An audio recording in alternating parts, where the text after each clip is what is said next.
So tonight, the government have announced a $1.3 billion modern manufacturing strategy, which has highlighted 6 key subsectors for investment. They've tried to highlight industry subsectors that they think that we've got the most chance of success. I do acknowledge that some of those subsectors have been highlighted in the past. They're not new areas that have been identified recently.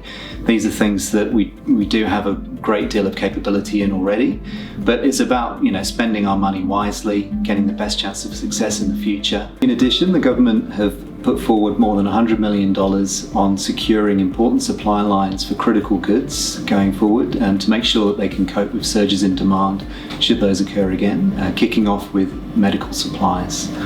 So again, it's a very important initiative to ensure that these things are available for all of us in the future and we don't experience the difficulties that we experienced at the start of the pandemic. Overall, I do think this is a very positive and important first step towards securing the future growth of Australian manufacturing at this very important time in our history, particularly if you bring in some of the other measures that have been announced in this evening's budget.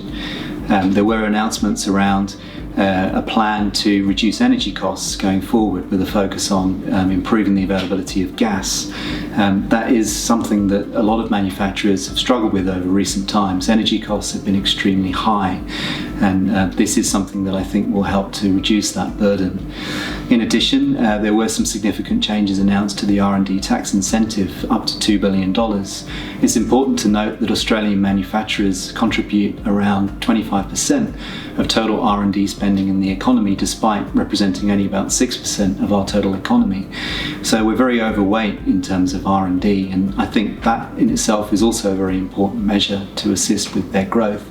So I think if you take those measures in conjunction with the changes announced around bringing in more jobs, particularly through things like the apprenticeships program, as well as the funding that this $1.3 billion fund will bring to help upskill manufacturers, bring them forward in terms of commercializing some of their research and development, and also helping them to find export markets for some of the great products that they're producing. You put all those things together, it really does create, hopefully, the right environment to help those manufacturers grow and succeed during this time. But overall, I do think that, as I mentioned, it's a very positive thing for the future of Australian manufacturing, and it really demonstrates the important role that manufacturing is going to play in the recovery of the Australian economy as we come out of the COVID pandemic.